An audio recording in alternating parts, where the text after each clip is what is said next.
রাজশাহীতে সৎ ভাইয়ের স্ত্রীকে ধর্ষণের অভিযোগে সাজাপ্রাপ্ত পলাতক আসামি ধর্ষক আরিফ র্যাবের অভিযানে গ্রেফতার।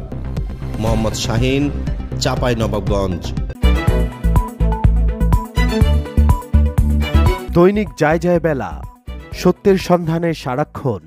রাজশাহী জেলার গোদাগাড়ী থানাধীন মহিশালবাড়ি বাজার এলাকায় অপারেশন পরিচালনা করে সৎ ভাইয়ের বউকে ধর্ষণ মামলার পলাতক আসামি আরিফুজ্জামান আরিফকে গ্রেপ্তার করেছে র্যাব।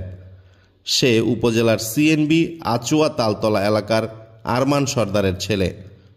ঘটনা সূত্রে জানা যায়, আরিফ সম্পর্কে ভিকটিমের সৎ বড় ভাসুর অর্থাৎ স্বামীর সৎ বড় ভাই।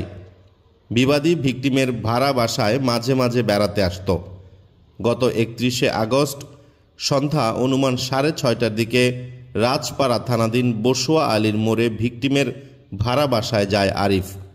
পরবর্তীতে ভিকটিমকে একা পেয়ে ভিকটিমের 2 বছর 6 মাসের ছেলেকে হত্যার হুমকি দিয়ে তার ইচ্ছার বিরুদ্ধে জোরপূর্বক ধর্ষণ করে।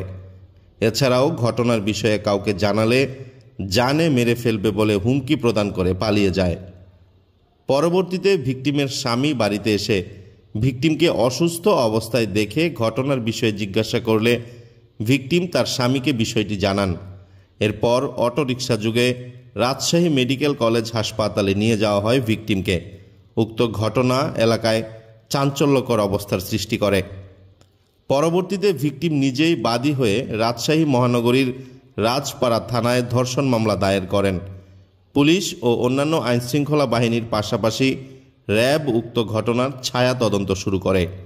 এরই ধারাবাহিকতায় গোয়েন্দা তথ্যের ভিত্তিতে সিপিএসসি র্যাব 5-এর একটি দল অভিযান পরিচালনা করে রাজশাহী জেলার গোদাগাড়ী থানাধীন মহিশালবাড়ি এলাকা হতে আরিফকে গ্রেফতার করে। আটককৃত আসামিকে আদালতের মাধ্যমে জেল হাজতে পাঠানো হয়েছে।